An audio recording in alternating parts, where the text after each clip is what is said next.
জন্য। এই কোরআন বুঝেছি, জেনেছি, উপলব্ধি করেছি, তাই ছাত্র জীবন থেকে ইসলামী আন্দোলন করেছি। ইসলামী ছাত্র শিবিরের সাথে সম্পৃক্ত ছিলাম, নাটোর জেলার সভাপতি ছিলাম। আজকে জামাত ইসলামী করছি। এই কোরআনকে উপলব্ধি করে বুঝে জেনেই অত্যাচার, নির্যাতন, নিপীড়ন, সমস্ত মামলা মোকদ্দমাকে উপেক্ষা করে একটা সময়ের জন্য কোনদিন এই আন্দোলন থেকে নিষ্ক্রিয় হয়ে নাই। কারণ আল্লাহ রাব্বুল আলামিন বলছেন, আল্লাহ রাসূলকে হে রাসূল, ওয়াল্লাযী আরসালা রাসূলাহু বিল হুদা ওয়া দিনিল হক, হে রাসূল আপনাকে প্রেরণ করেছি পৃথিবীতে একটাই উদ্দেশ্য, সমস্ত মতাদর্শের উপরে দ্বীনকে প্রতিষ্ঠিত করবেন, দ্বীনকে প্রজ্বলিত করবেন, দ্বীনকে বিজয়ী করবেন। এই জন্য, এই কারণে আল্লাহ রাব্বুল আলামিন রাসূলকে প্রেরণ করেছেন। সেই রাসূলের ধারাবাহিকতায় একজন আলেম হিসাবে, আল্লাহ রাসূলের একজন ওয়ারিস হিসাবে যতটুকু বুঝেছি, জেনেছি, এই ইসলামকে সমাজে প্রতিষ্ঠিত করার জন্য তিলে তিলে মানুষের দাঁড়ে দাঁড়ে গিয়ে ইসলামের দাওয়াতটুকু দেওয়ার চেষ্টা করেছি। এখানে কথা বলেছি, এখানে আমলের মাধ্যমে নিজেকে প্রতিষ্ঠিত করার চেষ্টাও করেছি। আমি এখানে কথা বলে গিয়ে ফজরের নামাজ কাজা করার অভ্যাস আমাদের নেই। আমরা এখানে কথা বলি আকিমুস সালাত, রাত্রে 1টা 2টা 3টার সময় শুলেও আযান শোনার সাথে সাথে উঠে ফজরের নামাজটা আদায় করি। কারণ আল্লাহ রাব্বুল আলামিন ওয়াত্তাকুল্লাহ, আল্লাহর ভয়টা ভিতরে আছে। আমি যদি এখানে কথা বলে গেলাম আর এই কথা বলার পরে যদি আমি ফজরের নামাজটা কাজা করি, তাহলে আমার জন্য শাস্তি হলো দুটি। একটা হলো আমি মুনাফিকের কাতারে পড়ে গেলাম, সেই মুনাফিকের কাতারে পড়ার মাধ্যমে আমার শাস্তি হচ্ছে আসফালাস সাফলিন, জাহান্নামের নিম্ন স্তরে পড়ে যাবে। সম্মানিত হাজরিন, তাই নিজেকে ব্যক্তিগত জীবনে এই আপনাদের সামনে যেভাবে কথা বলছি, আমলিয়তের ক্ষেত্রে সেভাবে আমল করে নিজেকে জাহান্নাম থেকে রক্ষা করে আল্লাহর সন্তুষ্টি অর্জনের মাধ্যমে জান্নাতে যাওয়ার আমলটুকু করে যাচ্ছি। আমরা আপনাদের সামনে তাই উপস্থাপিত হয়েছি।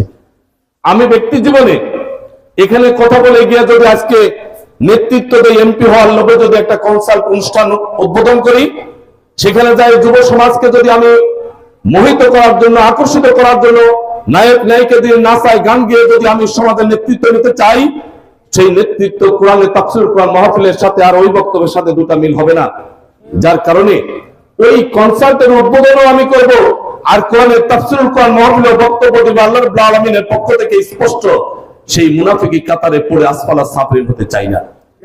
আমি আপনাদের সামনে আসছি। সম্মানিত হাজরিন, ব্যক্তিগত জীবনে স্বাধীনতার 50টি বছর অতিবাহিত হয়ে গেল। আবেগময়ী ইমোশনাল বক্তব্য, স্বাধীনতার পক্ষের শক্তি, বিপক্ষের শক্তি, হযবরল বিভিন্ন বক্তব্যের মাধ্যমে আপনারা বিভিন্ন সময় বিভিন্ন নেতৃত্বকে নির্বাচিত করেছেন। আমরা আপনাদের সামনে আসছি। আমি ব্যক্তি জীবনে মসজিদ আলিয়া থেকে ফাজেল এবং জামরিয়া থেকে কামিল করে, রাজশাহী বিশ্ববিদ্যালয় থেকে অনার্স মাস্টার্স কমপ্লিট করে একটা ফাজেল মাদ্রাসার সহকারী অধ্যাপকের শিক্ষকতা করছি। হালাল উপার্জনের মাধ্যমে পরিচালিত হচ্ছি। আমি চেষ্টা করছি কাউন্সিলরি জীবন, ভাইস চেয়ারম্যান জীবনে একটি টাকা আত্মসাৎ না করে নিয়মতান্ত্রিক হালাল উপার্জনের মাধ্যমে আমি আমার নেতৃত্বকে প্রতিষ্ঠা করার চেষ্টা করেছি। আমি চেষ্টা করছি যেন অবৈধ কোনো ইনকামের মাধ্যমে আমার অর্থ উপার্জন না হয়। যদি অবৈধ ইনকামে উপার্জন করি, কাল কিয়ামতের মাঠে খেয়ানতকারী হিসাবে অবশ্যই আল্লাহ রাব্বুল আলামিন ওই খেয়ানতকৃত সম্পদের সর্প হয়ে আমার গলায় পেঁচিয়ে দিবে। আর সম্পদ বলতে এটা তোমার অবৈধ উপার্জন, সেই অবৈধ উপার্জন নিয়ে আমাকে জাহান্নামে যেতে হবে, এটা আমি করতে চাই না। আমার নেতৃত্বের মাধ্যমে আমি সেটা পরিহার করেছি। আমি আপনাদের কাছে বলছি, আগামী দিনেও আমি আপনাদের সামনে দাঁড়িয়েছি একজন আলেম হিসাবে। সম্মানিত হাজরিন, আমরা কথা এবং কাজে মিল রেখে নেতৃত্ব দিচ্ছি। আমরা আপনাদের সামনে উপস্থাপিত হয়েছে আপনাদের খেদমত করার জন্য। আমি আপনাদের কাছে, বাবাজিদের কাছে, মায়েদের কাছে, বোনদের কাছে, ভাইদের কাছে, এতটা অঞ্চলের সমস্ত মানুষের কাছে আমার আকুল আবেদন, ও ভাইরা, একটি বারের জন্য আমাদের মতো আলেমদেরকে নির্বাচিত করে দেখেন না আমরা আসলে কথা কাজে মিল রাখি কিনা। আমরা রাস্তা বরাদ্দ হলে সেই রাস্তার কমিশনকে নিম্নমানের রাস্তা তৈরি করে কিনা একটু পরীক্ষা করে দেখেন। আমরা বয়স্ক, বিধবা, প্রতিবন্ধী ভাতা নেওয়ার ক্ষেত্রে বৈষম্য করে এই টাকা পয়সা নিয়ে বয়স্ক, বিধবা, প্রতিবন্ধী ভাতা দেই না নির্বিঘ্নে যিনি প্রাপ্য ন্যায্যতার ভিত্তিতে পৌঁছায় দেয়, একটু আমাদেরকে পরীক্ষা করে দেখেন। আপনারা দেখেন, এবার যেমন 135 টাকায় পুলিশের চাকরি হয়েছে। আমরা প্রতিশ্রুতি দিচ্ছি, আল্লাহকে হাজির নাজির জন্য আল্লাহ রাব্বুল আলামিন যদি এই নেতৃত্বের আসনে আপনাদের সহযোগিতা নির্বাচিত করেন, আমরা অবশ্যই লেখাপড়া শিখে যোগ্যতার ভিত্তিতে যারা মেধাবী হবে তারা যোগ্যতার ভিত্তিতে চাকরি পাবে, একটি পয়সার ঘুষ কাউকে দিতে হবে না ইনশাল্লাহ। সময় তো হাজির, এই প্রতিশ্রুতি আপনাদের কাছে দিচ্ছি, আপনাদের কাছে প্রতিশ্রুতি দিচ্ছি। আপনারা অসহায় গরিব মানুষগুলো আজকে তাদের আপনাদের সন্তানদেরকে যেভাবে লেখাপড়া শেখাচ্ছেন, দলীয় পরিচয় চাকরি হবে না এটা নয়, মেধা থাকলে চাকরি হবে, এই প্রতিশ্রুতি আপনাদের কাছে দিচ্ছি ইনশাল্লাহ। আপনাদের কাছে এতটুকু বলছি সম্মানিত হাজরিন, আপনারা দয়া করে আর কারো ইমোশনাল আবেগময় বক্তব্য না শুনে একটু ইসলামের পক্ষে আসেন না, একটু ইসলামকে বাংলাদেশের ক্ষমতায় পাঠানোর জন্য একটু সিদ্ধান্ত নেন না।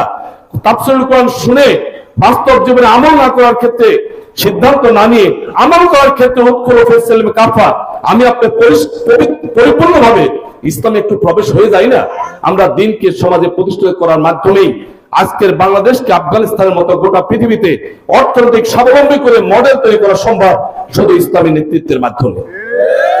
আপনাদের কাছে আরজটুকু রেখে ইসলামের পক্ষে আসার জন্য, ইসলামী নেতৃত্বকে ক্ষমতা দেওয়ার জন্য, ইসলামী নেতৃত্বের পক্ষে থাকার জন্য আবেদনটুকু আপনাদের কাছে রাখছি। বাবাজিরা, আপনাদের একটা সমর্থন, এই সমর্থনটুকু দিয়ে যদি আপনি বিপদগামী হয়ে যান, আপনি যদি পাপী হয়ে যান, আপনি গুনাহগার হবেন। আল্লাহ আমাদের আপনাদের সবাইকে মাফ করুন।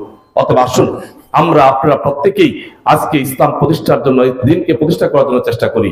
আমি সর্বশেষ যুবকদের উদ্দেশ্যে বলতে চাই, বৈষম্যহীন সমাজ গড়ার ক্ষেত্রে আজকে যুব সমাজের ভূমিকা সবচেয়ে অনস্বীকার্য।